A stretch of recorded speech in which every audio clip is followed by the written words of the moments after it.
Boa noite a todas as pessoas que nos assistem, aquelas que virão nos assistir futuramente.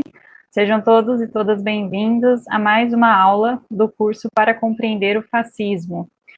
Hoje estamos na nossa 7ª aula, cujo tema será Como combater o fascismo. Lembrando que aqueles que desejarem podem nos enviar as suas perguntas via chat, né? Tanto no Facebook como no YouTube.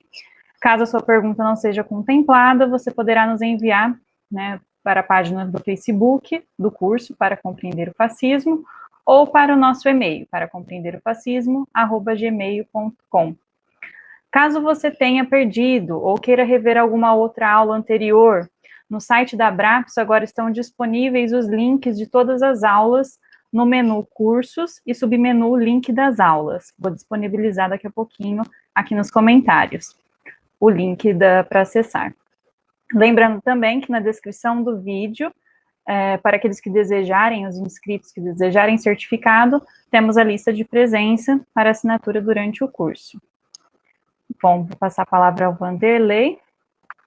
Desejo a todos um ótimo curso. Boa noite. A primeira lição da guerra é você combater o inimigo aonde ele está. Isso, quanto ao fascismo, é complicado, porque o fascismo está em todos os lugares. Você tem determinações da primeira infância no fascismo. A psicanálise já mostrou há muito tempo a importância da primeira infância na formação da personalidade, da identidade. Nós mesmos falamos sobre identidade na primeira infância.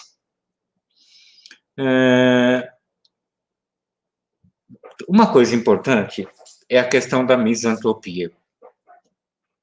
O medo ou o ódio ao ser humano, de uma forma geral, para quem não está habituado com o termo.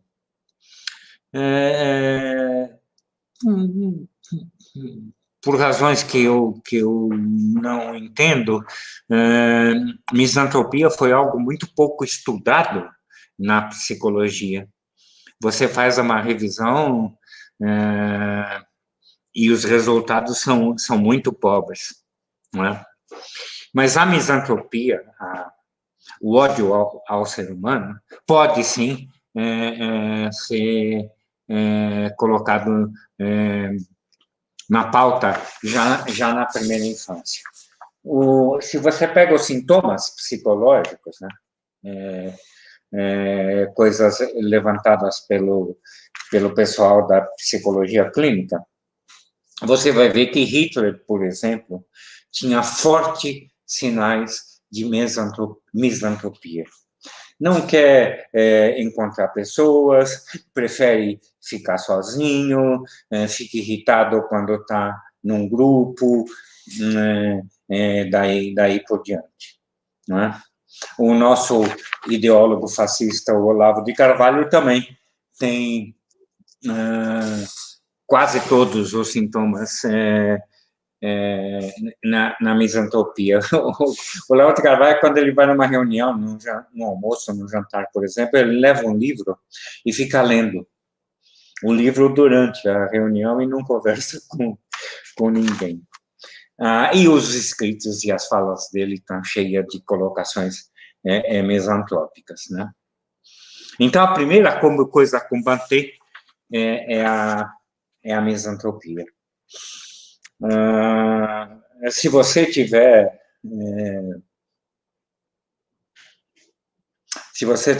tendências, ou se você observar você mesmo e notar que você é misântropo ou algo misântropo, não deixe isso passar para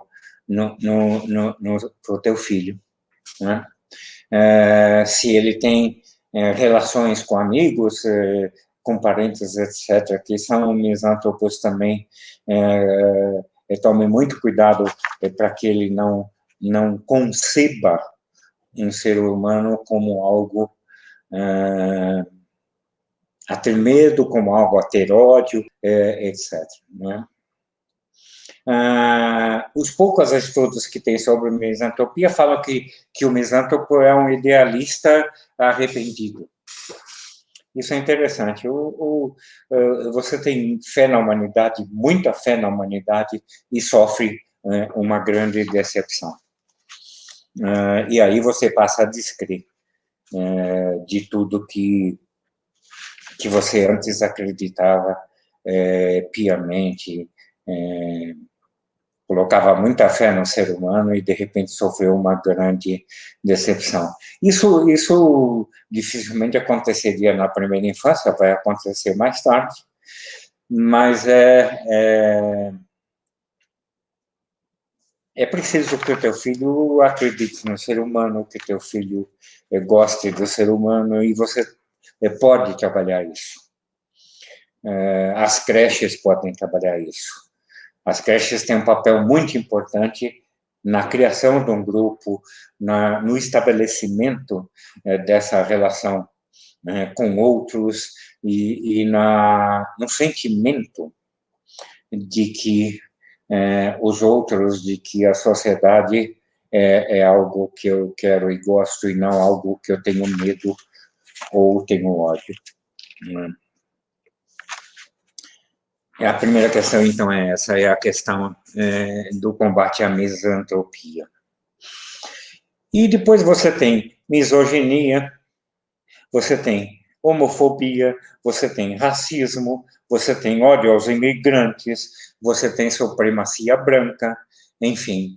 Esses preconceitos todos, inventando um inimigo, e combatendo o inimigo com todas as forças. Meu inimigo é a mulher, meu inimigo são os negros, meu inimigo são os judeus na época de Hitler, são os imigrantes nessa época de hoje. Esse tipo de preconceito, ele começa muito cedo. Se a família é preconceituosa, ela vai acabar passando esse preconceito para os filhos. Se a família não considera que negro é gente, vai ser muito difícil o garoto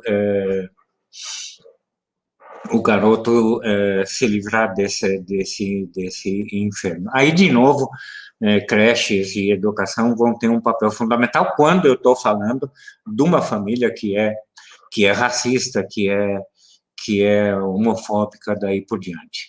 Lembra que racismo, etnocentrismo, a tal da supremacia branca, a misoginia, o ódio às mulheres, etc., ele está na base da constituição da personalidade fascista, e ele é extremamente importante para você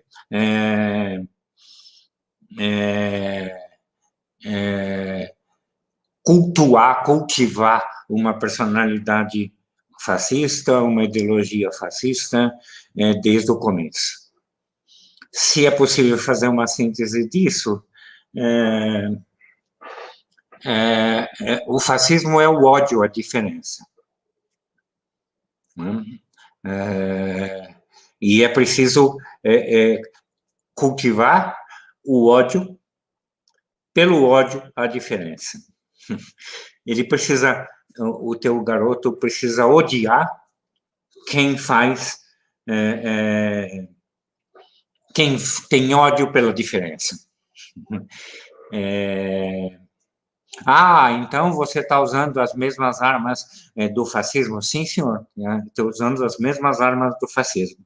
A arma do fascismo que foi eficiente para criar ódio por negro, ódio por imigrante, ódio por mulher, etc., é a mesma arma que nós temos que usar contra eles. Nós temos que cultivar o ódio pelo ódio à diferença. Assim que surge o ódio... Repara uma coisa, o ódio... o estranhamento, o medo e talvez o ódio pela diferença pode ser algo compreensível. Por exemplo, imagina um garoto que nunca viu nenhum negro. Aí ele vai brincar com uma criança negra e ele acha aquilo esquisito e é capaz de perguntar para a mãe o que aquele moleque tem de diferente, né? Por que a pele dele não é igual à minha? Eu já vi várias vezes isso acontecer. E aí sim o papel da educação na família é fundamental. É fundamental permitindo a convivência com o diferente, permitindo o estreitamento de relações com o diferente, etc. O ideal é que esse garoto tivesse amizade com se é homem com mulher, se é mulher com homem, se é branco com negro, se é negro com branco, enfim, né? O Adorno, eu já disse isso aqui, ele termina o livro dele, Personalidade Autoritária, dizendo o seguinte: o ódio, se o ódio está ligado a Thanatos, o amor está ligado à democracia.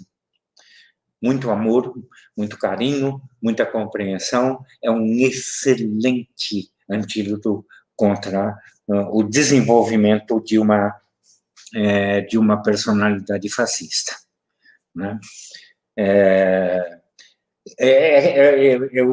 Eu sei, e vocês também sabem, que a psicanálise atribui a culpa a um sentido original, primitivo, etc. Eu não vou discutir isso, não faz parte do meu território.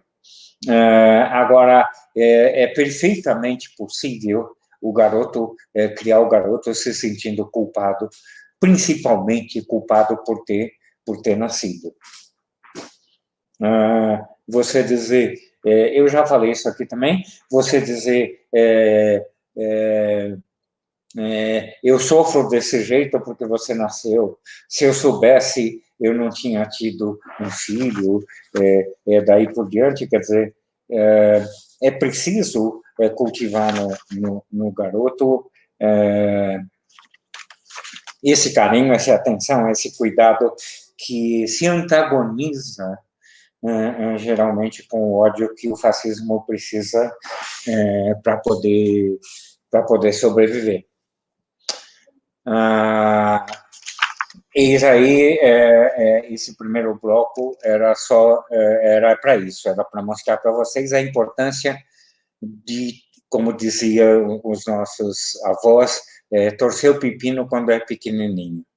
Desde pequeno, combater o preconceito, combater o ódio, desde o pequeno ensinar a cooperação, a generosidade, o amor e daí por diante. Acho que a gente pode passar para as primeiras perguntas. Vamos lá. Temos a pergunta do Oliveira Júnior. Oliveira Júnior pergunta toda a aula. Sim. Muito obrigado, Oliveira Júnior. A misantropia e niilismo podem se confundir? A misantropia e? Niilismo. Niilismo? Isso. Olha, não são categorias semelhantes. O niilismo é uma posição em relação ao conhecimento, né? Como dogmatismo, né? Como empirismo, daí por diante. Você nega o conhecimento quando você está numa posição niilista. E você não e o fato de ser niilista não significa que você seja misântropo. E o fato de ser misântropo também Há casos, por exemplo, de misantropia, em que o fulano acha que sabe muito, né? E acha que a humanidade não sabe nada. Um dos misântropos famosos tem uma frase, eu não consigo lembrar o nome dele agora, tem uma frase que diz assim: eu detesto toda a humanidade porque toda a humanidade é pior do que eu. E olha que eu sou muito mal. Quer dizer, não são categorias. Você vai encontrar niilista, misântropo e misântropo niilista, mas não pertencem ao mesmo território de desenvolvimento da psique, como diria o Leontiev. Temos mais uma pergunta do Oliveira Júnior. Sobre a transformação desse ódio, não seria o caso de trabalhar para a sublimação dessa energia? Os psicanalistas dizem que sim. Toda a formação da psicanálise trabalha com a ideia de que esse ódio ele é intrínseco, ele é genético, né? Ele é parte da constituição do ego. Né? Édipo, por exemplo, ele se constrói numa relação de ódio, né? De ódio da criança ou pelo pai ou pela mãe, etc. Eu não entendo nada de psicanálise, já disse, mas a psicanálise, sim, ela trabalha com a questão de que é a sublimação que seria o caminho para combater o ódio. Né? Eu, aqui do meu canto, não creio que esse ódio seja congênito, como a psicanálise acredita. Eu creio que esse ódio é produzido pelas condições sociais, produzido pelas relações socioeconômicas, produzido pelas relações familiares, e não trabalho com a ideia de que o garoto já fatalmente nasce com esse ódio.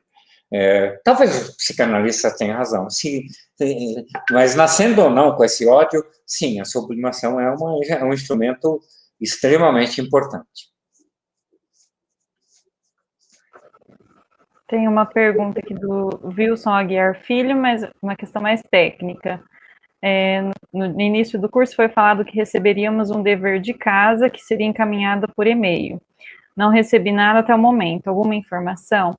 Então, eu gostaria de informar, Wilson, que estes materiais estão no site da Abrapso, no menu Cursos, submenu Bibliografia e Materiais, que tem indicação de textos, né, que o Vanderlei selecionou uma bibliografia básica e também filmes e livros aí. É só? Só, Vanderlei. Tá, ok.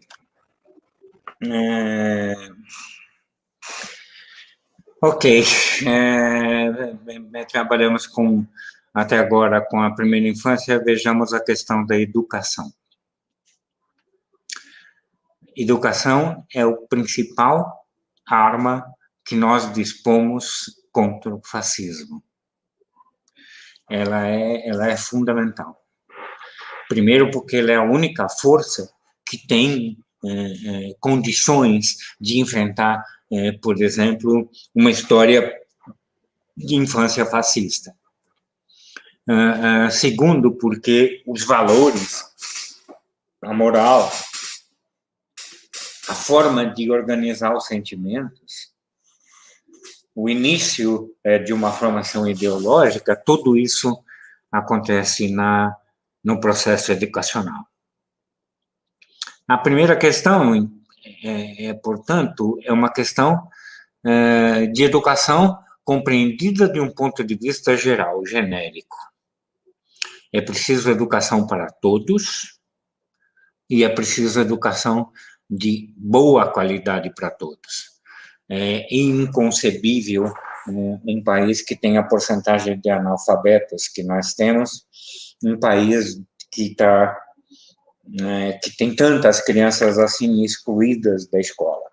Se você conquista uma educação generalizada. E se você conquista uma educação de qualidade, a probabilidade de você desenvolver uma ideologia, uma personalidade fascista é muito menor. É muito menor. Por uma razão singela, porque o fascismo depende da ignorância. Tanto ele depende da ignorância do ponto de vista do líder fascista, quanto precisa da ignorância para os liderados, né? Para a massa fascista que segue o líder, para a milícia que segue o líder, daí por diante. Se não fosse, se não é a ignorância, como é que você consegue, por exemplo, acreditar que você é um ser superior a todas as outras raças e que o teu futuro na vida é eliminar as outras raças para poder ter espaço para o ser superior, não é? Então, lato sensu é fundamental que você tenha um processo educacional de boa qualidade, um processo de educação que envolva a crítica, que envolva a pergunta. Nós no Brasil, temos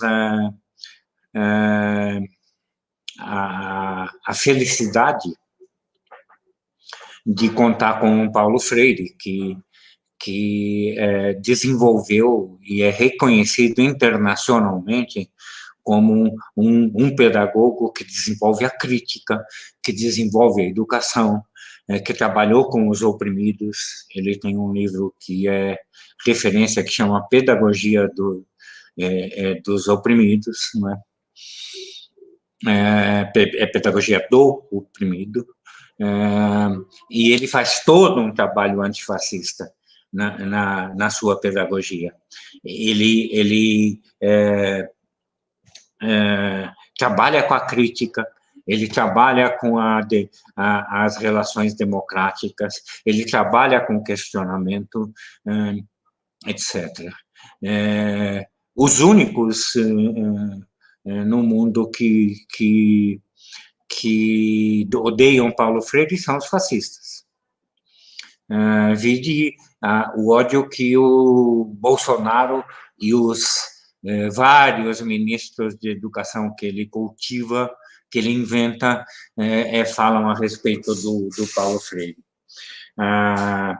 Quando ele escolheu o primeiro ministro da educação, felizmente eu não lembro do nome, eliminar Paulo Freire do Ministério da Educação era um dos objetivos do Ministério da Educação. Ainda deve continuar sendo desses novos ministros. Os fascistas têm razão, porque uma educação como a do Paulo Freire, e eu estou citando apenas ele, e não é o único, você tem muitos modelos educacionais com base na crítica, com base na democracia, com base na igualdade, com compreensão das diferenças, e daí por diante, né? Ok. Mas existe também uma possibilidade de atuação micro, não apenas na educação geral, mas de uma atuação específica com relação ao fascismo. Eu defendo que os professores introduzam no seu programa um tópico especial para combate ao fascismo, não é? A molecada precisa, e quanto mais cedo, melhor. A molecada precisa aprender o que foi o fascismo, aprender quais são as consequências dele, aprender quais são as armadilhas que ele apresenta. Você sabe que Hitler, Mussolini e o conjunto dos outros países que elegeram o fascismo, tal e qual o Brasil e os Estados Unidos nos dias de hoje, fazem promessas de crescimento, fazem promessas de retorno a uma grandeza mítica. Né? Nos Estados Unidos, o Trump fala em tornar a América grande de novo. Né? O Mussolini fala em voltar para o Império Romano, onde os romanos mandavam no mundo. Né? O Bolsonaro jura que a ditadura militar era o melhor dos mundos e que o Brasil vivia feliz, que não tinha violência, que não tinha corrupção, daí por diante. Essa palingenética, esse retorno ao paraíso inventado, ele é uma marca do fascismo que é muito fácil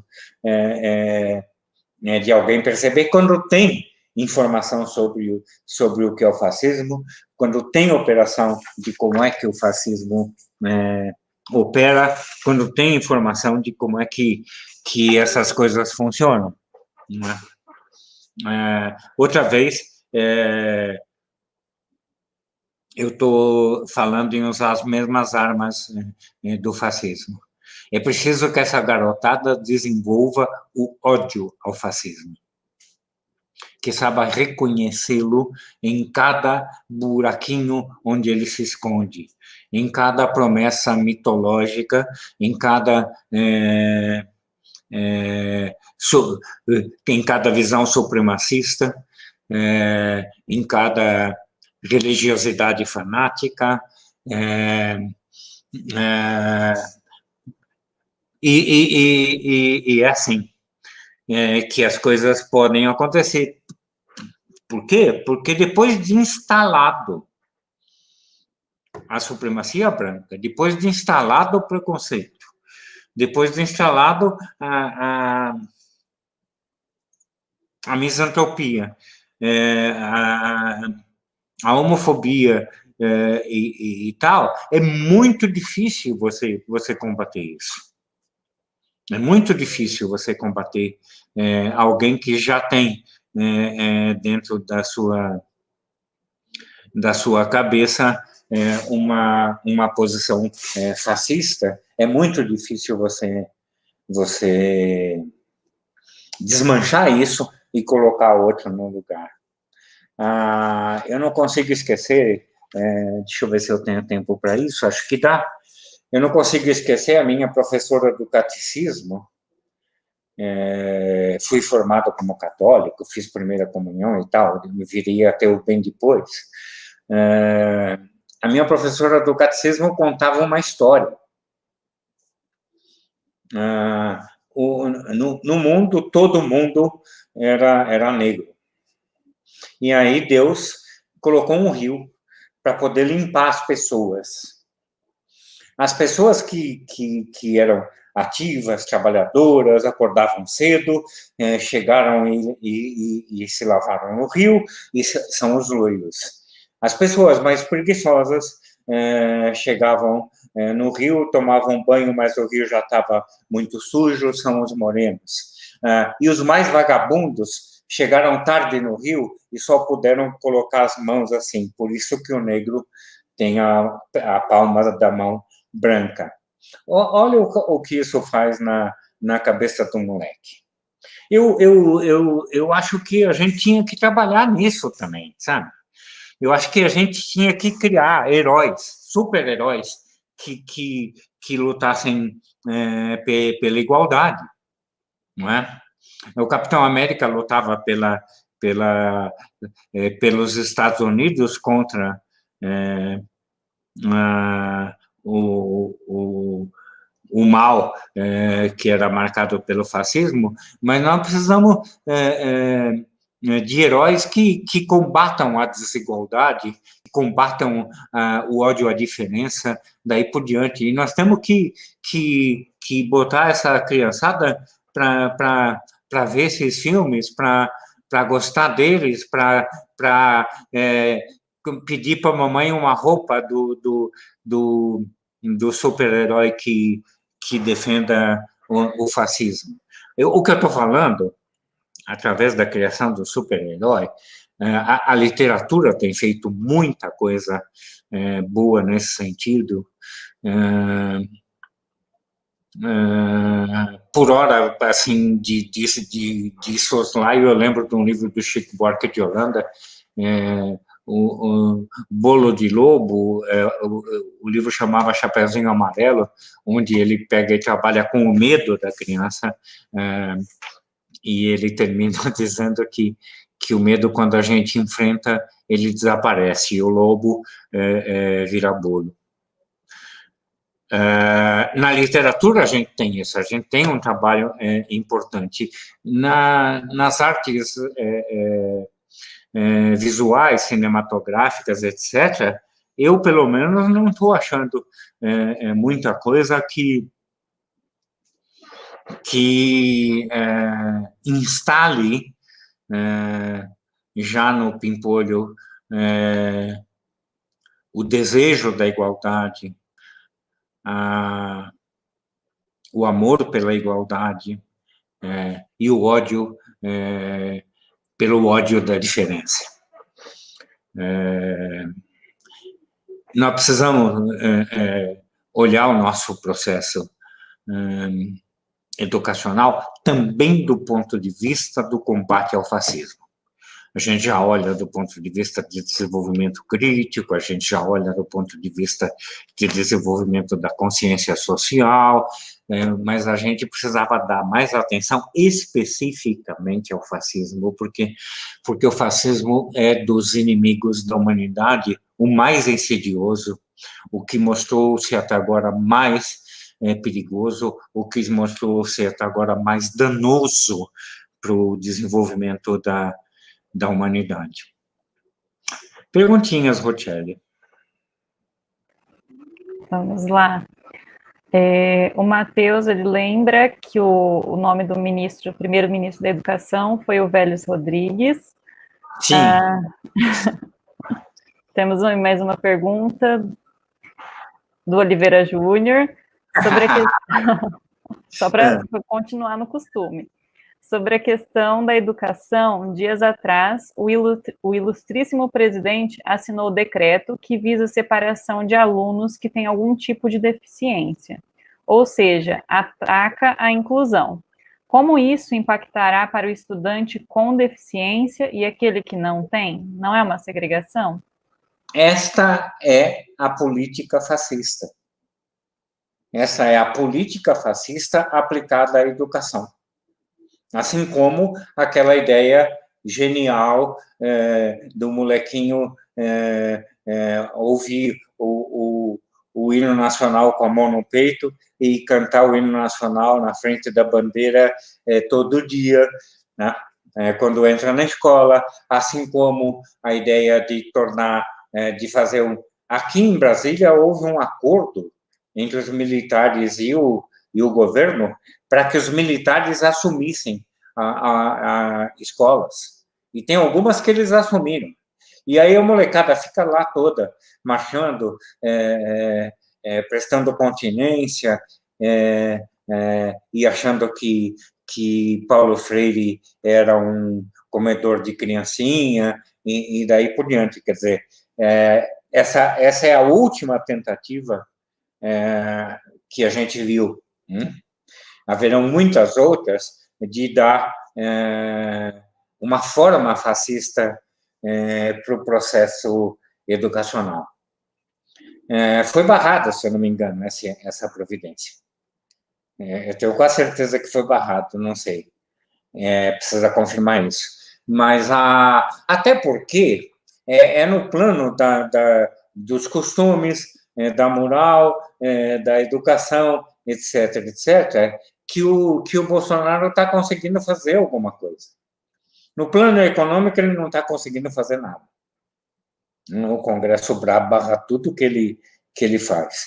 No plano político, ele foi correndo atrás do Centrão, é o pior amigo que ele podia conseguir, quer dizer, é um amigo que trai, é um amigo que só reage com dinheiro, etc., etc. Eu disse isso aqui, a gente está vivendo num parlamentarismo branco no Brasil, e essas coisas de costumes e de educação, etc., agora ele vai, é a penúltima fronteira dele. Ele vai cada vez mais insistir nesse tipo de formulação. E esse ministro, esse último aí, que eu também, felizmente, não lembro o nome, ele também compartilha do mesmo tipo de formação, etc. E isso você precisa reconhecer. O Bolsonaro escolheu seus ministros de educação a dedo.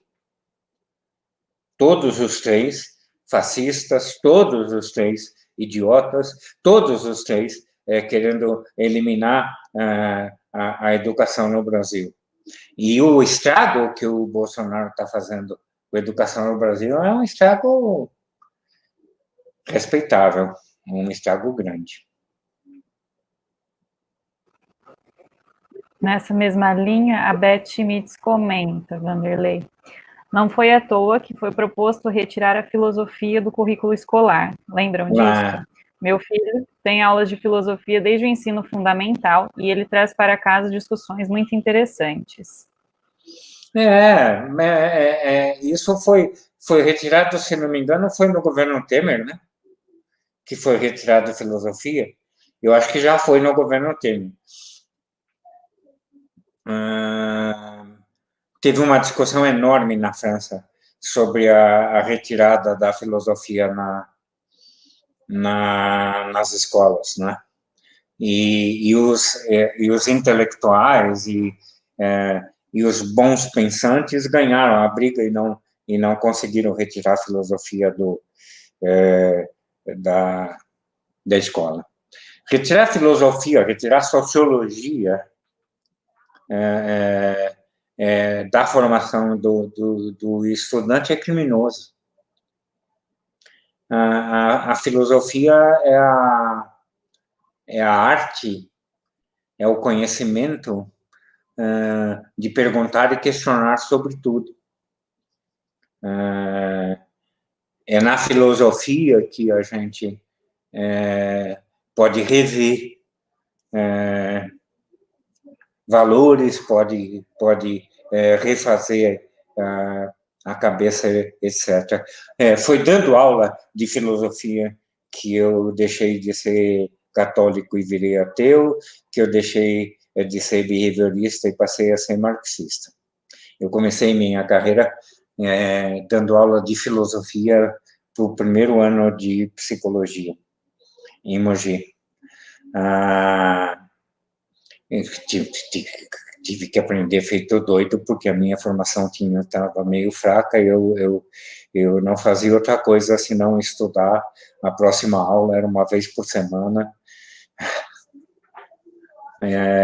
E foi o que me formou, e é o que forma a cabeça das pessoas, e é o que permite a crítica, a discussão, a análise. Não pode tirar a filosofia. Mas é parte clara do programa fascista. Se não fosse o Temer, o Bolsonaro o tirava. Temos uma pergunta sobre certificados. Está perguntando sobre a certificação no curso da Unesp, pela Unesp, aliás. Né? Então, eu lembro que os que terão direito ali que são os 250 primeiros inscritos, eles vão receber um e-mail institucional pela Unesp.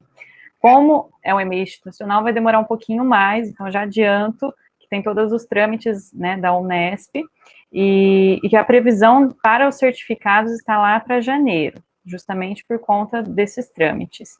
Mas, finalizando o curso, todos receberão o certificado pela Abrapso. Tá? Então, peço que aguardem mais um pouco, que a Unesp entrará em contato por e-mail. E vamos à pergunta do Adriano Oliveira. O senhor menciona que a formação é a melhor saída como prevenção, mas é possível dizer que a Alemanha, em tempos de Hitler, tinha esse problema formativo? Olha, é preciso estudar a educação alemã, né? Pré-fascista, né? O que você sabe, eu infelizmente não estudei isso para te responder com dados, né? O que você sabe é que a situação econômica e política da Alemanha estava trágica, né? Pela crise da Bolsa de 29, né? Pela perda da guerra, né? Tudo isso tornou, tanto assim que Hitler nadou de braçada no início do poder fascista. Uma boa história, a história é bem contada num livro, num filme que chama Hitler, Uma Carreira. Vale a pena ver. Tendo assim que o Hitler nadou de braçada no começo, porque tinha tanta coisa que a situação estava tão ruim, né, que qualquer coisa que tivesse sendo feita era considerada uma benesse pelo povo, né? O povo demora a descobrir quem era o Hitler, porque a situação estava extremamente deteriorada. Então, de alguma maneira, isso deve ter se traduzido no processo educacional. Mas nós precisamos lá perguntar para ver como é que era a educação, para poder saber direito do que você está falando. Acontece que a gente tem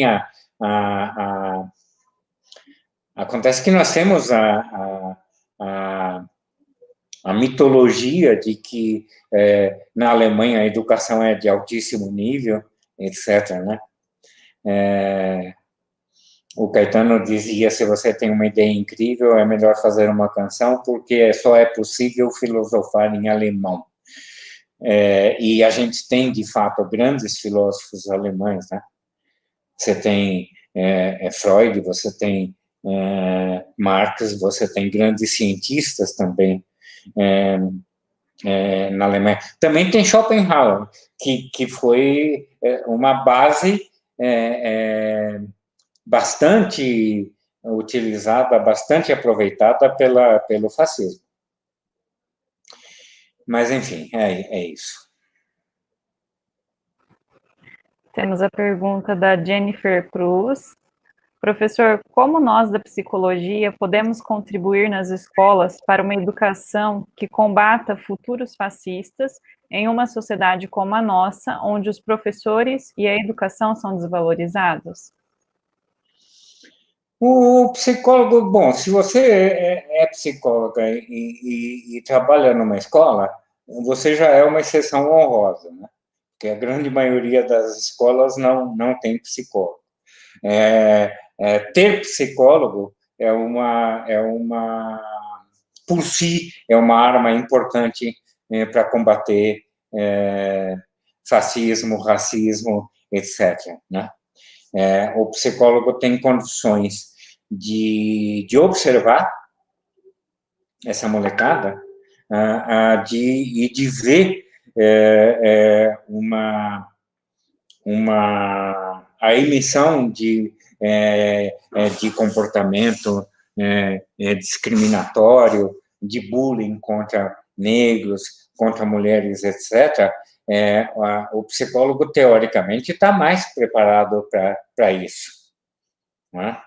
E o psicólogo também está mais preparado para poder juntar essa professorada e mostrar para eles o risco que tem o fascismo, mostrar para ele como ele reconhece o fascismo, mostrar para ele como é que ele combate o fascismo, etc, etc, etc. O psicólogo tem um papel fundamental nessa história, porque nós estamos falando num período de desenvolvimento ontogenético, onde está se formando a consciência, onde está se formando a personalidade, onde está se formando a ideologia. Isso tudo é objeto de trabalho do psicólogo. Ele tem mais condições de olhar essas coisas, teoricamente falando, do que um professor que, por acaso, não tenha essa formação. Teoricamente, eu estou falando, hein? Porque professor é muito bom nessas coisas. O professor pode fazer muito nessas coisas. Mas o psicólogo ajuda, sim, ajuda bastante, nesse sentido. Vamos à pergunta da Caroline Matos Rômio. É possível transformar a percepção de um adulto fascista? Ainda, o amor na infância e o processo de educação inclusivo é capaz de assegurar que não ocorra uma ruptura na identidade, mesmo diante de crises econômicas? Começar pelo final. Sim, existe uma possibilidade de uma ruptura na identidade, mesmo com essa formação decente, mesmo com essa educação decente. Pode acontecer acidentes de percurso na vida de um sujeito que o acabe arrastando para o fascismo.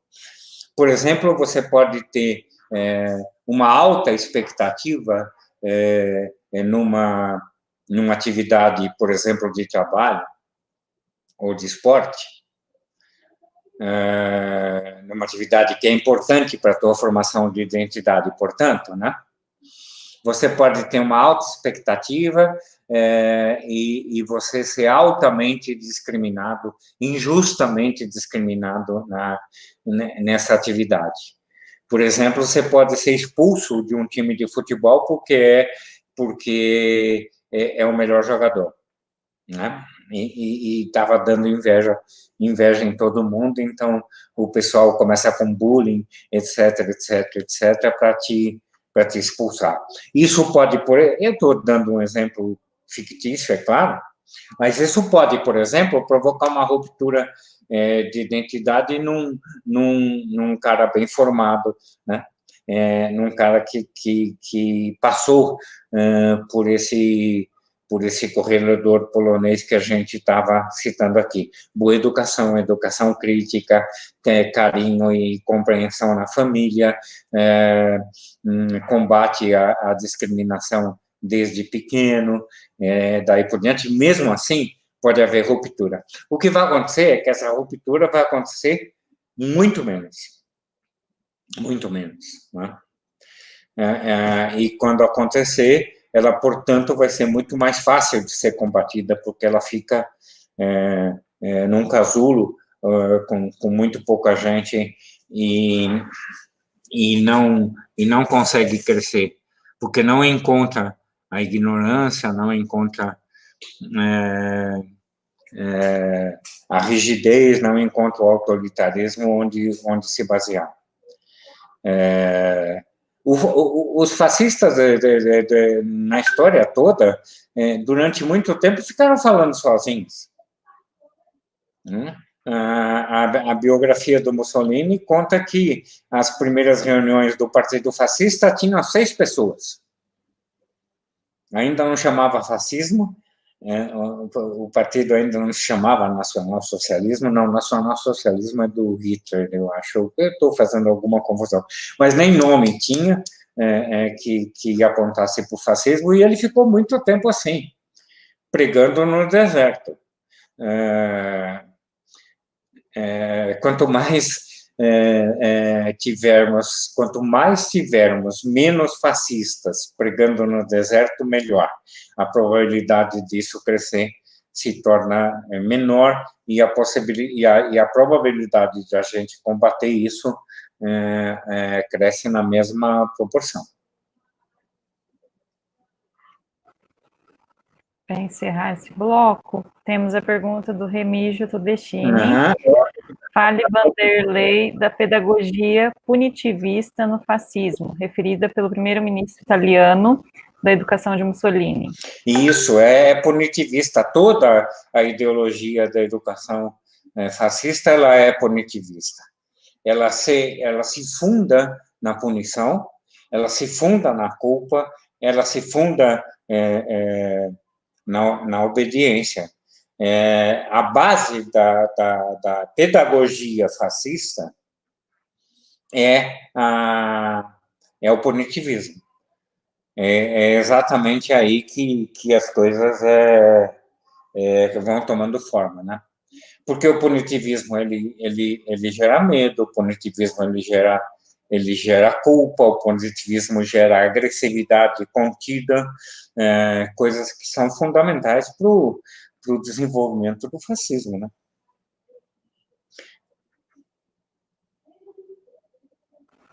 Acho que dá tempo de mais uma pergunta, Vanderlei. Falei que era a última. Vamos lá. É a do Marcelo Guide. Você relaciona bullying como traço de fascismo? Olha, tem uma pessoa muito próxima a mim que está estudando muito racismo e que está descobrindo que o bullying é fundamental para instituir o racismo, né? Para dar forma para o racismo na primeira educação. Ela me convenceu disso. Eu não posso citar ainda, porque ela não tem nenhum trabalho escrito sobre o assunto, mas está escrevendo agora. Mas é por essa via, né, que o bullying ele propicia a relação fascista, pela humilhação, né, pela diminuição, né, pelo menosprezo do outro. Você isola um moleque na sala porque ele é gordinho, você não convida ele para nada, você não deixa ele entrar no time de futebol, daí por diante isso vai criando um ódio, vai criando uma raiva, vai criando uma misantropia. É uma boa maneira de criar misantropia, que por sua vez favorece sim o fascismo.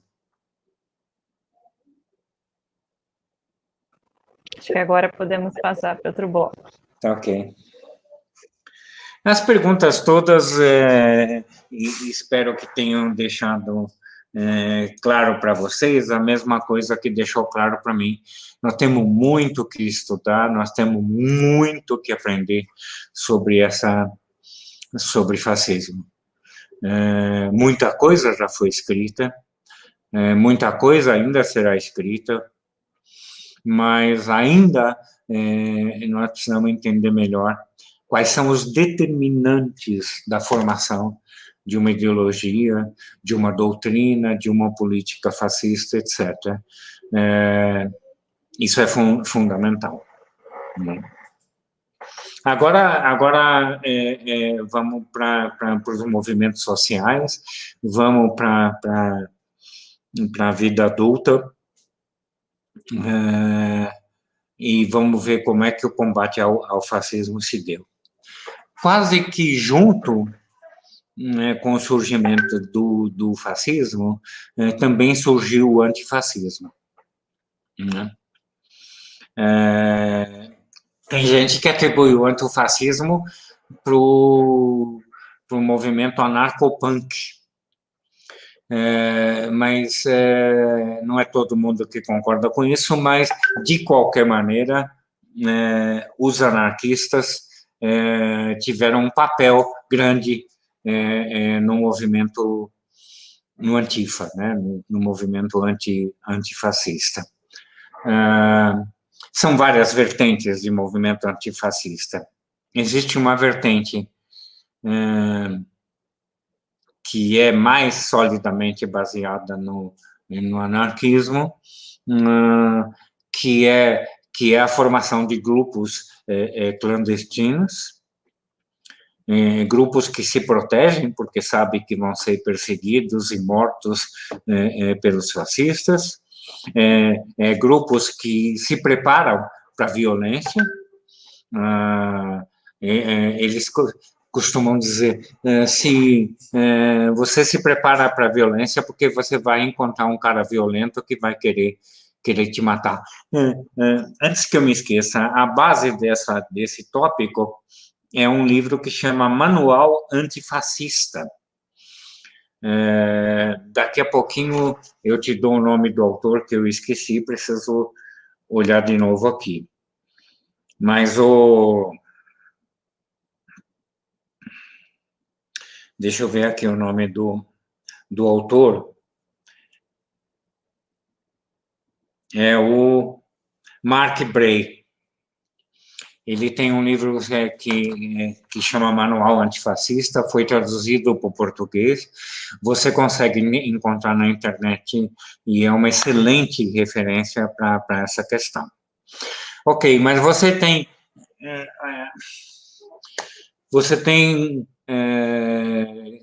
também uma outra versão do movimento antifascista, que é essa a que eu vou me dedicar mais. Esse antifascismo estrito que eu estou falando, ele se organiza praticamente como as organizações comunistas e anarquistas se organizavam no tempo da repressão, da ditadura no Brasil, no tempo da repressão e da ditadura em todo o país, em todos os países que houveram. Eles não trabalham com nome próprio, eles trabalham com codinome, eles têm mecanismos de segurança para chegar nas reuniões, dentro da reunião ninguém sabe o nome de ninguém, etc, etc, etc. Todas as providências de segurança que foram tomadas pelos vários grupos, por exemplo, guerrilheiros, que também tiveram seu desdobramento no Brasil, né? Ok, mas existe uma versão que me interessa mais, que nos interessa mais do movimento antifascismo.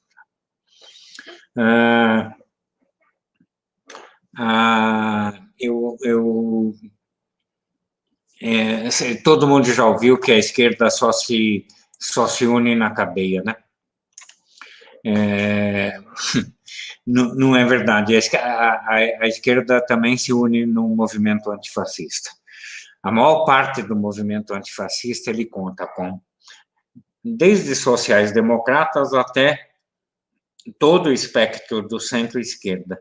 Então, você tem social-democracia, você tem socialistas, você tem liberais progressistas, você tem socialistas, eu já falei, você tem comunistas e você tem anarquistas, daí por diante. A própria bandeira antifascista, que abriu esse curso, ela tem a bandeira do anarquismo e a bandeira do comunismo no mesmo símbolo, né?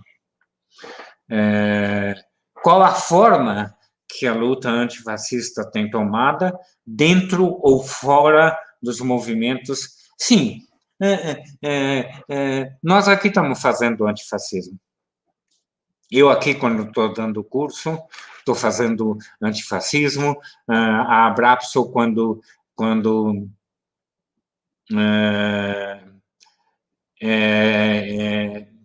abraçou o curso, eu fiz a proposta para a Abrapso e a Abrapso aceitou e viabilizou o curso.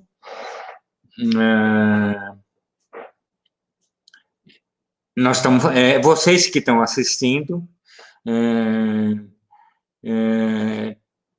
Eu acho que tem pouca gente fascista assistindo, se é que tem alguém, e eu estou vendo muitos antifascistas presentes na nossa lista, né? As perguntas que me vêm também, nenhuma delas tem orientação fascista. Ok. Como é, então, que o movimento antifascista ele vem se manifestando? Algumas características do movimento antifascista, agora eu estou falando ainda do movimento antifascista. Algumas palavras de ordem. Nenhum palanque aos fascistas. Mas o fascista não tem que ter liberdade de expressão? Então, espera um pouco.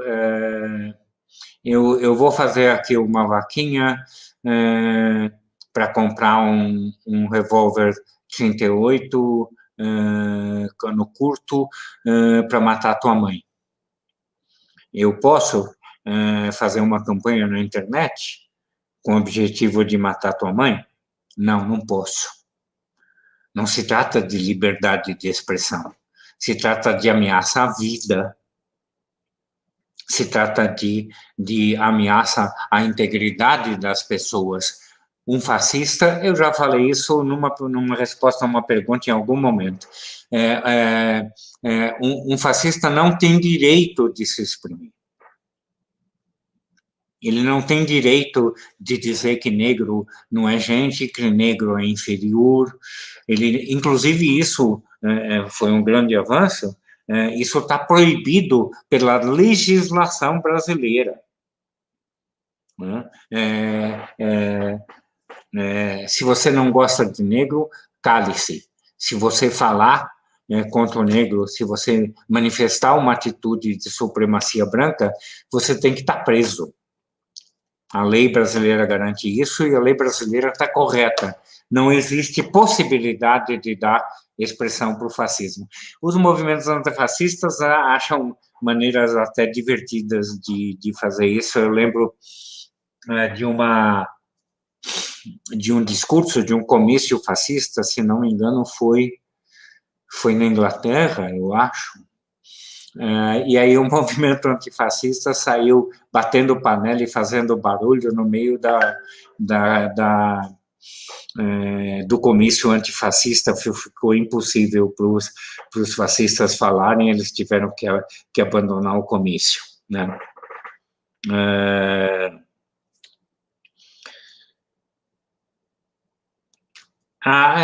Outra coisa do movimento antifascista que é interessante é o doxing, DOXXING,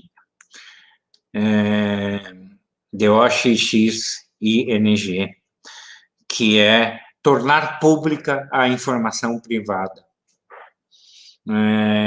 No Brasil, no mundo, mas no Brasil também e muito, nós temos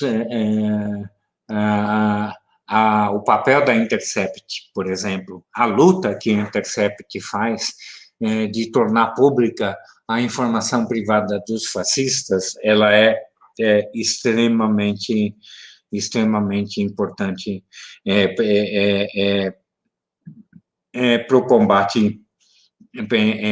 para o combate ao fascismo. E ela tem um poder bastante grande de mobilização. As lutas identitárias são hoje uma grande frente de luta contra o fascismo. Black Lives Matter, que é um movimento já antigo nos Estados Unidos e que ganhou força com o assassinato do negro por asfixia com o joelho, e que provocou movimentos fantásticos nos Estados Unidos contra o Trump, contra o imperialismo, pela igualdade entre negros e brancos, e que já teve vitórias importantes em alguns estados. Isso desdobrou no acirramento da luta antirracista aqui no Brasil. Você teve também vários movimentos antirracistas, até porque você tem muitos e muitos assassinatos de negros em condições extremamente semelhantes àquela que aconteceu nos Estados Unidos, não é? A luta a feminista, a luta pela libertação da mulher, ela tem tido e continua tendo um papel extremamente importante na luta contra o fascismo.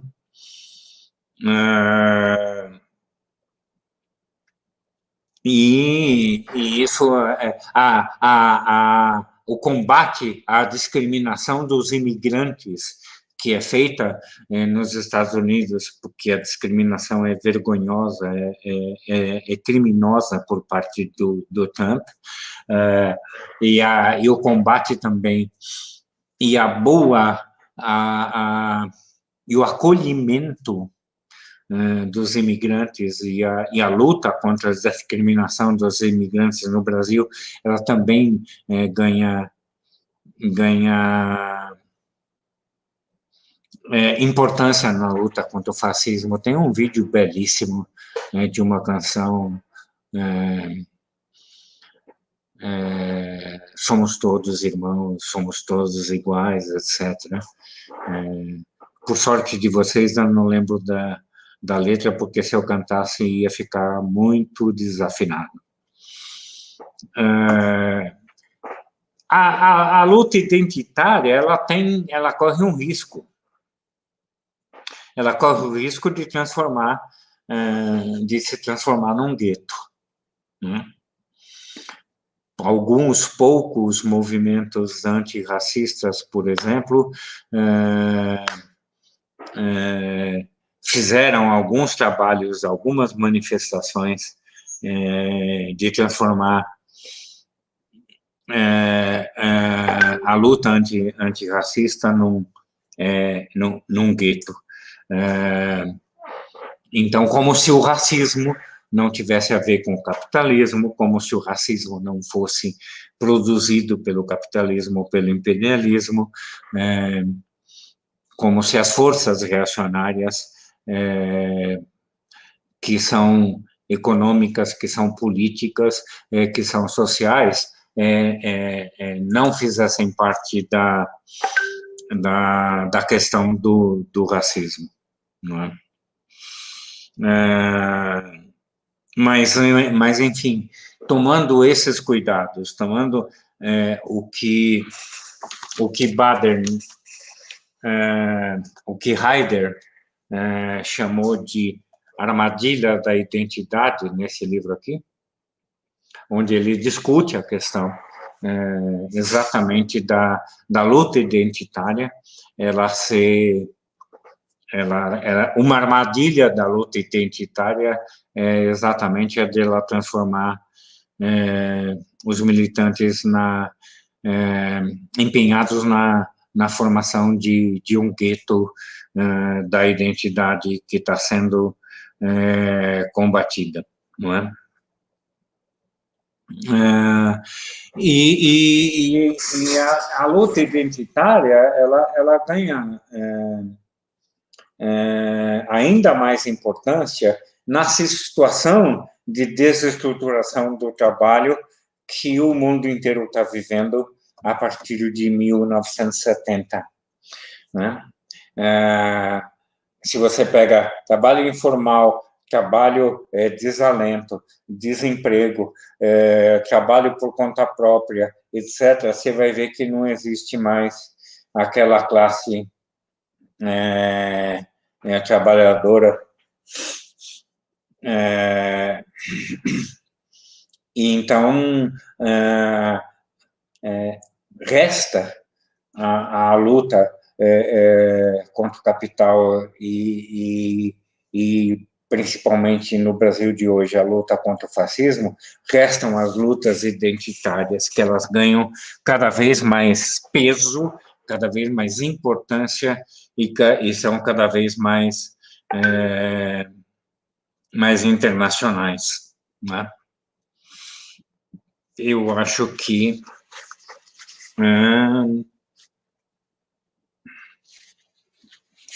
sim, cada vez mais a luta política do movimento Antifa vem substituindo a luta violenta, porque cada vez mais o fascismo abandonou a violência estrito sensu e se transformou num populismo de extrema-direita, né?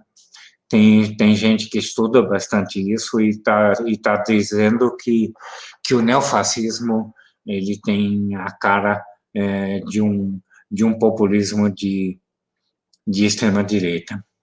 Eu acho que a gente pode partir para perguntas agora, Ratieri.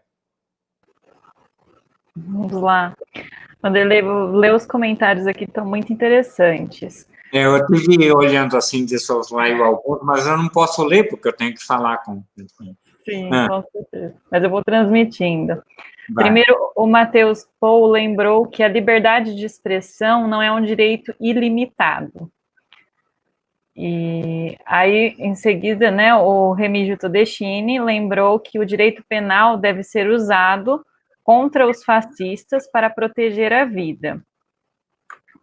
O José Guilherme Koch, eu acho que é assim que se diz, o fascismo não é para ser debatido, é para ser destruído.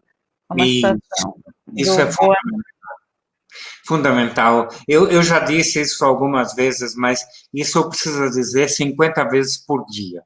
É que nem remédio. Você tem que, quando acorda, na hora do almoço e à noite, você tem que repetir no espelho. O fascismo não é para ser combatido, é para ser destruído.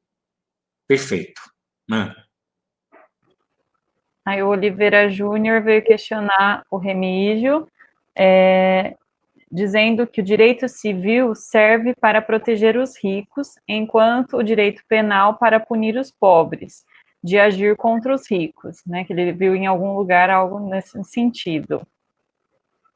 Em defesa da colocação do Remígio, é de que você tem um bom movimento de direito à esquerda, que sabe que o direito é capitalista e o direito é opressivo contra os pobres e que combate isso.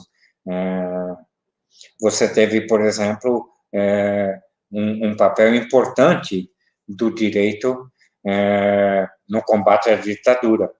Greenhalgh, por exemplo, é um nome de um advogado que trabalhou muito contra o fascismo e no combate à ditadura. Estou lembrando apenas de um nome, tem centenas deles.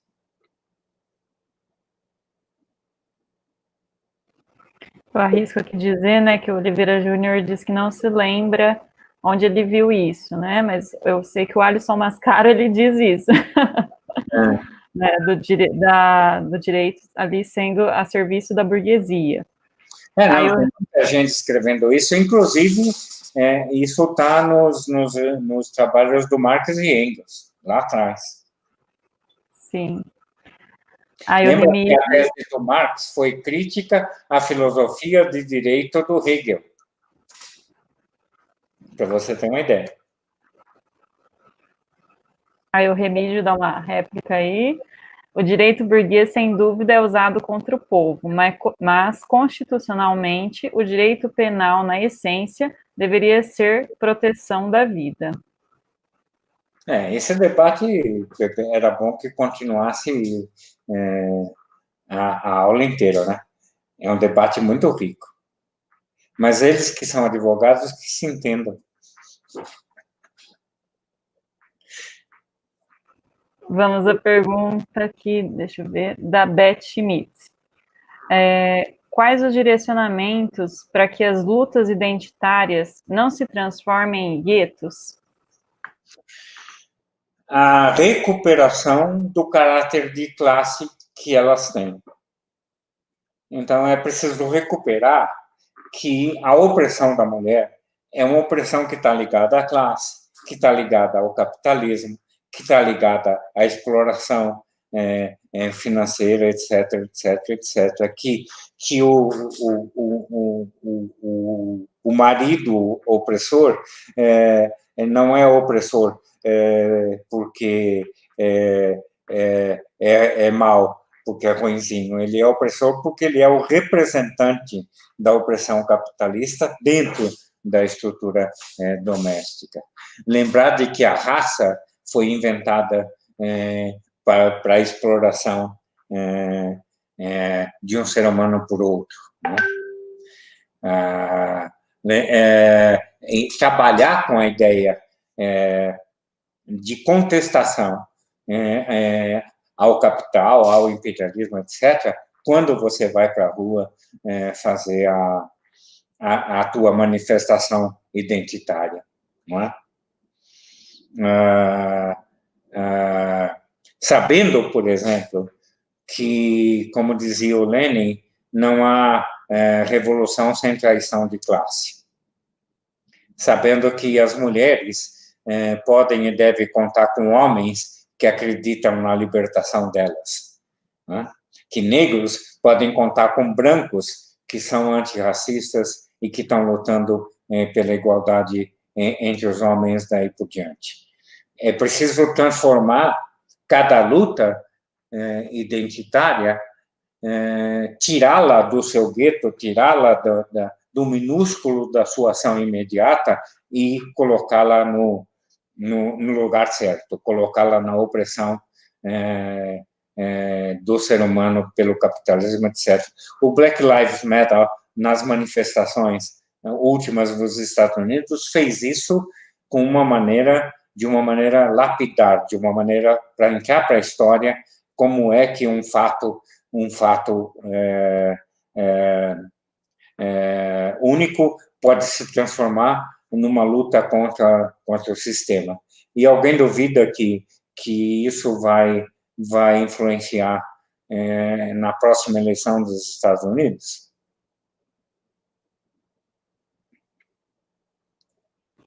Temos a pergunta do Leonardo Breder. Qual o papel dos partidos políticos neste combate ao fascismo? Os movimentos sociais nem sempre conseguem o peso político necessário. Será viável uma frente ampla no Brasil? Olha, se não for viável uma frente ampla no Brasil, nós não vamos poder fazer nada. Ou é viável uma frente ampla no Brasil, ou a gente não vai sair do lugar. Nós estamos vivendo uma desestruturação da vida político-partidária faz tempo. E não é à toa. Ninguém sobrevive a tanta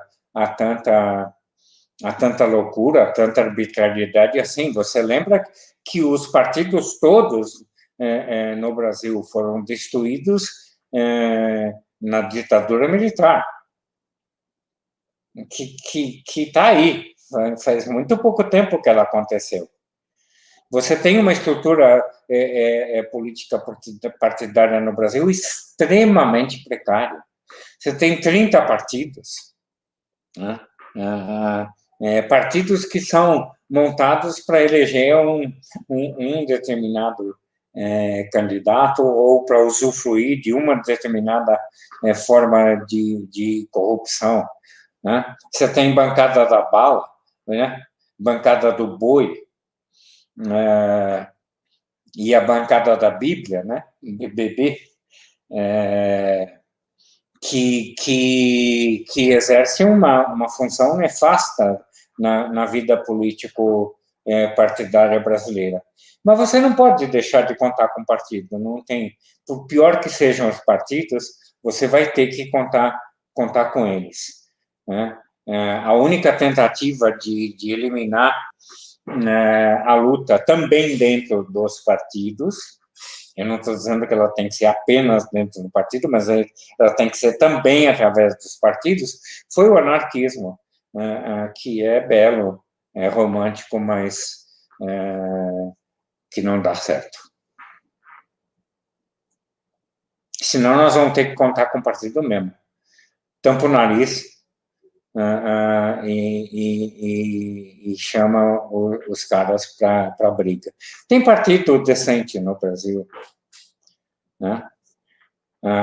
Tem poucos, mas tem partidos decentes no Brasil. Eu não vou fazer citações para não fazer propaganda de nenhum deles. Não é a hora, não é o lugar. Vamos à pergunta do Carlos Coelho. Primeiro ele agradece o curso, aí ele vem com a pergunta: acredita que o fascismo é mais coeso e unido como grupo e que nós, antifascistas, ainda estamos não tão unidos assim? Vide diversos movimentos nossos? Nós, os antifascistas, muito obrigado por se mostrar também do time. Nós, antifascistas, somos mais unidos do que qualquer movimento de oposição em esquerda. A gente tem bandeiras únicas, a gente tem lutas únicas, a gente tem coerência e unidade de nação, muito mais, por exemplo, do que qualquer movimento de esquerda. Né? A unidade dentro do movimento antifascista, ela é muito importante, ela é muito grande. Agora, você tem razão de que o fascismo, ele mesmo, é mais unido. Por uma razão simples. O fascismo não tem programa. Perguntaram para o Mussolini qual era o programa do Partido Fascista e ele respondeu: meu partido nosso programa é muito simples, é tomar o poder. Qual é o programa do Bolsonaro?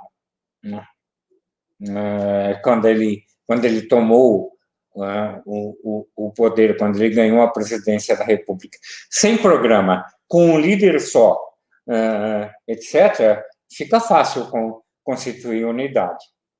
Né? Quando você tem programa, você tem discussão. E aí, diabos, eu penso que a gente tinha que ir por esse caminho, aí você pensa que tem que ir por outro, e dá uma trabalheira para discutir, para a gente achar um caminho comum. Mas isso é a dificuldade da esquerda de uma forma geral, né? Teve alguém que disse que, não me lembro quem foi, que a direita só tem certezas e o problema da esquerda é que ela só tem dúvidas. Porque é dúvida, porque é difícil mesmo você construir uma utopia, não é? Você precisa construir uma utopia do nada. Você está na situação de tragédia, de opressão, de morte, e precisa construir o caminho para a luz e para a vida. Isso é mais difícil, isso torna, para nós antifascistas, se torna uma tarefa muito mais árdua do que para o fascismo. Os fascismos só têm que escolher um líder que seja suficientemente idiota para andar na frente do rebanho. Aí fica mais fácil mesmo.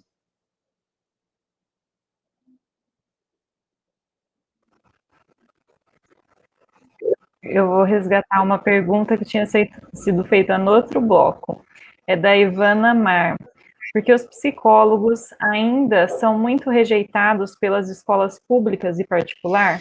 Eu não sei se são rejeitados, eu não tenho esse dado de que são rejeitados, não. Eles são, você não tem,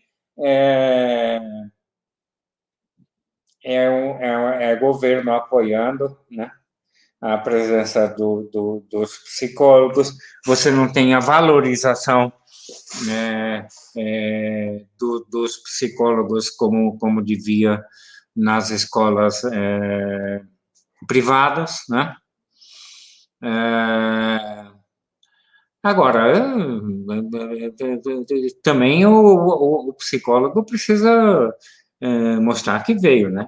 Precisa mostrar a cara, mostrar sua importância, mostrar seu papel, etc, etc. E eu sinto te dizer que os psicólogos não têm lá feito muito esforço nesse sentido. Eu fiquei inventando umas brincadeirinhas lá com o molequinho, que fica um pegando na mão do outro tal, e com isso vai ser difícil mesmo conquistar o seu papel, né? Nós não podemos fazer muita coisa pela discriminação que o psicólogo talvez sinta nas escolas, mas nós podemos fazer muito pela psicologia para mostrar que serve para alguma coisa e que tem utilidade nas escolas, né? Os psicólogos clínicos conseguiram mostrar isso. Se mostrar úteis, se mostrar importantes para a sociedade. Os psicólogos escolares precisam trabalhar mais nesse sentido também. Assim como os psicólogos na indústria, né, eu vivo falando isso na área de psicologia do trabalho, que eu tenho me mexido bastante. O Oliveira Júnior acabou de enviar uma pergunta. Mourão enaltecendo o Ustra. Salles chamando quem reclama dele de maconheiro. Grande mídia boicotando os candidatos da esquerda. Boulos, Manuela Dávila. Pode comentar? Você já comentou, né? Você queria que o fascismo fizesse o quê? Né? Você queria que o Mourão escolhesse, que o Bolsonaro escolhesse quem para vice? Queria que ele escolhesse o Boulos para vice-presidente, né? Isso, e vai piorar. Daqui até as eleições municipais, vai piorar muito esse tipo de ataque, não é? E o ataque vai ser principalmente em cima da gente, né? Porque eles não fazem muita questão se o Dória ou se o Russomano ganhar para prefeito de São Paulo. Eles fazem muita questão se o Boulos ganhar. A campanha que está sendo feita contra a Manuela, né, candidata a prefeito na cidade dela, tem sido brutal, né? Eles sabem o que eles estão fazendo. Manuela, Boulos, etc., é uma derrota extremamente significativa para a extrema-direita. Eles escolheram alvos certos, eles estão batendo em quem... Eles não estão chutando o cachorro morto. Né? Eu espero que a gente também aprenda a bater, porque até agora nós estamos muito quietinhos com essas eleições municipais. Nós não estamos dando a importância devida para as eleições municipais. A gente está se comportando como se estivesse numa assembleia escolhendo o síndico do condomínio. O Greg teve um programa especialmente dedicado às eleições municipais. Eu recomendo, por favor, abram lá no YouTube, você vai encontrar todo um programa dedicado a eleições municipais. E ele tem toda a razão. A população se organiza no município, né? E a gente não pode tratar as eleições municipais com o desprezo que nós estamos tratando. Aí nós tratamos com desprezo. A direita trata com a importância devida e enche a gente de porrada, aí depois não sabe por que perdeu, né?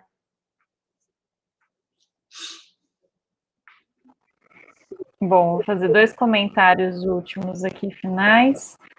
É o Marcelo Guide, lembrando que os psicólogos tiveram valorização agora na pandemia no estado de São Paulo, mas ínfima. E aí o Matheus Hille complementa. Em pesquisa recente que fiz no município de Nova Friburgo, região serrana do Rio, constatamos que não há nenhum psicólogo na rede pública na função de psicólogo. Lembrando que foi promulgada a Lei 13.935 de 2019, que versa sobre a presença de psicólogos e assistentes sociais nas escolas públicas. Com este contexto. Isso, exatamente. Perfeito, são comentários, não tem uma linha a acrescentar ou a retirar disso. Pelo que eu estou conseguindo ver aqui, o nosso tempo praticamente acabou, né?